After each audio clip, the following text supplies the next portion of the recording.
History is not a river, flowing inevitably to a foregone conclusion. It is a fragile framework of moments, decisions, and chances, balanced on the knife edge of what if. We remember the year 1940 as the year Britain stood alone, the year of the Spitfire, the Hurricane, and the defiant voice of Winston Churchill. We remember the Battle of Britain as the great victory, the turning point that kept the flame of freedom alive. But history can turn on a single, flawed decision. The summer of 1940. France has fallen. The British Expeditionary Force has been miraculously evacuated from Dunkirk, but its equipment lies abandoned on the beaches. Adolf Hitler stands as the master of continental Europe. Only the narrow strip of the English Channel and the defiant Royal Air Force stand between the Third Reich and total victory. Hitler's plan, Operation Sea Lion, the amphibious invasion of Great Britain, requires one thing: air superiority. The Luftwaffe, commanded by the arrogant Hermann Göring, begins its assault. This is the Battle of Britain. In our reality, the battle raged through August and early September. The Royal Air Force, utilizing its advanced RADAR network, the Dowding system, and fighting with the desperate courage of men defending their homes, was stretched to the breaking point. The airfields of No. 11 Group in the south of England were battered. Aircraft were being destroyed faster than they could be replaced. Pilots were being lost. And then, on September 7, 1940, the Germans made a fatal error. In retaliation for a minor British bombing raid on Berlin, a furious Hitler ordered Göring to shift the Luftwaffe's focus away from the RAF's infrastructure and onto the city of London. The Blitz began. This shift, this act of terror bombing, gave the Royal Air Force the vital breathing room it needed. The airfields were repaired, the pilots rested, the RAF survived, and by late September it was clear the Luftwaffe had failed. Operation Sea Lion was postponed, indefinitely. But what if the mistake was never made? What if Hermann Göring, ignoring Hitler's emotional demand for revenge, or perhaps convincing his Führer of the strategic necessity, had stuck to the original plan? What if, on September 7th, the bombers did not go to London? What if, instead, the attacks on the airfields, the radar masts, and the sector stations doubled? This is the point of divergence. In this timeline, there is no respite. September 8th, 1940. The raids on Biggin Hill, Kenley, and Hornchurch are relentless. The radar towers at Ventnor and Dover, already damaged, are obliterated. The operations rooms, the nerve centers of the Dowding system, are targeted with ferocious precision. The British pilots, brave as they are now flying blind. They are forced to mount standing patrols, burning precious fuel and exhausting their pilots, hoping to intercept raids they can no longer see coming. The few are pushed beyond the limits of human endurance. Spitfires and Hurricanes are shot down over the fields of Kent, and there are no replacements. The factories, like the Supermarine plant in Southampton, are systematically leveled. The ace pilots, the veterans, are killed one by one. By the third week of September, 1940, the Royal Air Force in southern England has, for all practical purposes, ceased to exist as a cohesive fighting force. The skies over the Channel are quiet, not with peace, but with the silence of defeat. The sky now belongs to the Luftwaffe. A grim-faced Winston Churchill is informed by Air Marshal Hugh Dowding that air superiority is lost. The invasion is no longer a question of if, it is a question of when. The immediate reaction is a wave of controlled panic across the British High Command. The code word Cromwell, signaling that invasion is imminent, is broadcast across the nation. In this reality, it is not a false alarm. On the coast of France, the ports of Calais, Dunkirk, and Boulogne are hives of activity. Thousands of converted river barges, hastily assembled for Operation Sea Lion, begin to load with Wehrmacht soldiers, light tanks, and artillery. The German Kriegsmarine, the Navy, knows its role is suicidal against the full might of the Royal Navy's home fleet, but the Luftwaffe has promised them an umbrella of steel. On September 22, 1940, the invasion begins. Stuka dive bombers and Messerschmitts swarm the English Channel. Their primary targets are not the beaches, but the Royal Navy destroyers and cruisers steaming from Scapa Flow and Portsmouth to intercept the flotilla. In our timeline, These ships would have annihilated the German invasion fleet. In this timeline, they are sitting ducks. Without air cover, the pride of the Royal Navy is systematically bombed and torpedoed. The channel runs red with the blood of British sailors. The narrow sea, for centuries Britain's fortress wall, has become a graveyard. The first German troops land on the beaches of Kent and Sussex. They are met not by a professional army. That army is still re-equipping after Dunkirk, but by the Home Guard. These are old men, boys and volunteers, armed with ancient rifles and a few Molotov cocktails. Their resistance is heroic, tragic, and ultimately futile. They are cut down by machine gun fire, tanks, and flamethrowers.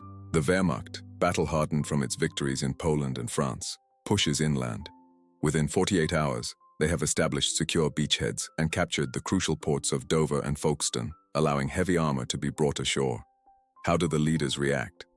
In Washington, President Franklin Delano Roosevelt is stunned. He had banked on British resilience. Lend-Lease is in its infancy, a trickle of aid. Now its intended recipient is collapsing. The American public, still deeply isolationist, is horrified. But the calls to stay out grow even louder, fearing the war is already lost. In Moscow, Joseph Stalin watches with growing terror. His non-aggression pact with Hitler was a cynical stalling tactic. He had counted on Hitler being bogged down in a protracted war with Britain and France. Now, Hitler has no Western Front. Stalin orders his generals to accelerate the modernization of the Red Army, but he knows deep down that time has just run out. In London, the government is in chaos. Winston Churchill, his voice cracking with rage and despair, broadcasts a final speech from a secure bunker, urging the people to fight in the streets, in the hills, to never surrender. But the fight is hopeless. The Wehrmacht's panzer divisions, led by commanders like Erwin Rommel, bypass pockets of resistance and drive hard for the capital. The battle for London is brutal. The streets of the ancient city become a war zone, but the outcome is never in doubt. By mid-October 1940, German tanks are clattering through Parliament Square. Adolf Hitler, in a move of supreme arrogance, lands at the captured Croydon aerodrome and demands a full surrender. What happens to the government? Churchill and the royal family are evacuated at the last possible moment. Spirited away by a few remaining Royal Navy ships from a port in Scotland, bound for Canada, they establish a government in exile in Ottawa, a voice of defiance, but a voice without a home. Back in Britain, a new government is formed. A puppet regime, led by the British fascist Oswald Mosley, is installed in London. The Reichsprotektorat Britannian is born. The Union Jack is lowered from Buckingham Palace, and the swastika is raised. The occupation begins. The SS and the Gestapo arrive, and the lists of undesirables, politicians, intellectuals, journalists, and Britain's Jewish population are rounded up. The British Empire, the empire on which the sun never set, begins to fracture. Its colonies, India, Australia, South Africa, are now cut adrift, forced to look to an overwhelmed America for protection or to their own devices. The fall of Britain is the single greatest domino. Its consequences now cascade across the globe, creating a new, dark reality. We jump forward in time. The year is now 1941. In our timeline, this was the year Hitler made his greatest mistake, invading the Soviet Union while still fighting Britain. In this timeline, there is no war with Britain. The entire battle-hardened and now British-supplied Wehrmacht is turned east. Operation Barbarossa does not launch in late June. It launches in mid-May 1941.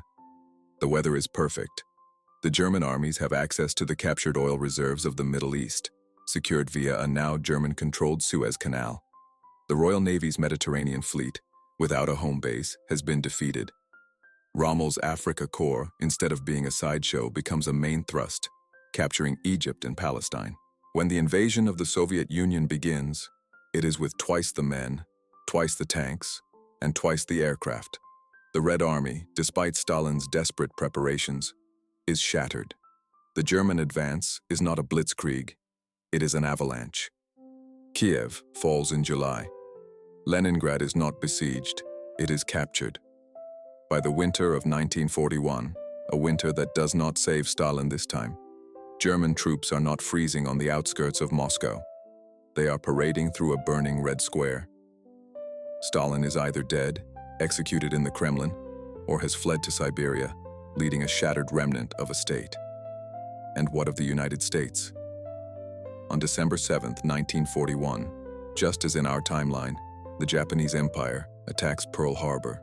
Japan, now fully confident that its German ally has secured Europe, sees its chance to create its Greater East Asia co-prosperity sphere. President Roosevelt addresses Congress, and America enters the war. But this war is not the war we know. In our history, America pursued a Germany-first strategy, building up in Britain for an eventual liberation of Europe. In this new reality, that is impossible. Fortress Europe is not just a concept, it is an unbreachable reality. Britain is a dagger pointed at America's throat, a massive, unsinkable aircraft carrier for the Luftwaffe, from which long-range bombers can and do begin to terrorize the east coast of the United States. America is now fighting a two-ocean war against victorious and unified fascist powers. The industrial might of the United States is staggering, but it is forced to divide its resources. The war in the Pacific is a bloody, island-hopping campaign, just as before. But the war in the Atlantic is a desperate defensive struggle. The German U-boats, now operating from bases in Scotland, Ireland, and the captured British Isles, strangle all trade. There will be no D-Day. There will be no liberation of France. The Thousand-Year Reich is no longer a madman's fantasy. It is the established order of the European continent, from the Atlantic to the shattered remnants of the Urals. Let us pause and look at this new world in the year 1950. A decade has passed since the fall of Britain. The world is divided into three grim blocks. The German-European sphere, stretching from London to Moscow, ruling over a vast enslaved population. The Japanese sphere, controlling the Pacific and all of Asia. And the Fortress of the Americas, led by the United States, which includes Canada, Australia, and the remnants of the free world. It is a Cold War, but a Cold War infinitely more terrifying than our own. The great scientific minds of Europe, German, Danish, British, are now all working for the Reich. The Manhattan Project still exists in the United States, a desperate race to create a weapon of ultimate power. But in this timeline, they are not just racing against a hypothetical German program.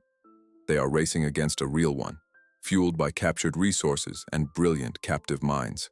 Who gets the bomb first? It is the terrible irony of this timeline.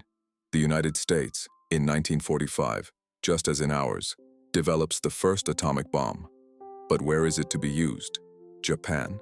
Or is the first target the German U-boat pens in Brest? Or the Luftwaffe bases in occupied Kent? The first nuclear exchange is not in Hiroshima. It is in Europe. The world witnesses a nuclear war fought over the scarred, enslaved continent. Or perhaps, even more horrifyingly, the German program, led by Werner Heisenberg, is successful. The first atomic bombs to fall are not on Japan, but on New York, Washington, and Chicago, launched from long-range America bombers. This is the world born from the failure of the Royal Air Force. A world where the jackboot stamps on the human face forever. A world where the great cities of civilization are either slave pens or radioactive tombs. A world where English is a forbidden language, where Shakespeare is burned, and where Big Ben chimes only to mark the curfew for the Third Reich. The year is now 1955. In our world, this was the dawn of the suburbs, of rock and roll, of a new optimism. In this alternate reality, 1955 is a gray, brutalist nightmare. The new order has been established. Generations are now being born into slavery. The camps in Poland and Russia are not liberated. They are expanded, operating with industrial efficiency. The United States and its allies in Canada and Australia exist as a besieged fortress. The culture is not one of freedom and expression, but of paranoia, militarism, and fear. Every citizen is a soldier. Every resource is poured into the Great Wall of Defense, a line of missiles and radar stations protecting against the inevitable final invasion from the victorious fascist empires. The moon landing, it never happens. The resources for such frivolous exploration are diverted to building bigger bombs and faster interceptors. The moon remains a distant, untouched symbol of a future that was stolen. One moment, one decision. The choice, in early September 1940, of where to direct the bombers. Hermann Göring's failure to break the Royal Air Force, his shift to bombing London, was not just a tactical error. It was the hinge upon which our entire modern reality turned. The few, those pilots of the Royal Air Force who took to the skies in that desperate summer, were not just fighting for their island. They were fighting for the world. They were fighting for our world. Their victory, so narrow, so costly, ensured that Hitler's 1,000-year Reich would last only 12 years. Their sacrifice ensured that the darkness would, eventually, be lifted. This alternate history, this shadow timeline, teaches us a terrible lesson, that history is not written in stone. It is written in the vapor trails of Spitfires, in the courage of ordinary people facing impossible odds. Our world, our freedom, our very existence, was bought and paid for in the skies over Kent. It is a fragile inheritance, a reality that was nearly, so nearly, lost to the long 1,000-year night.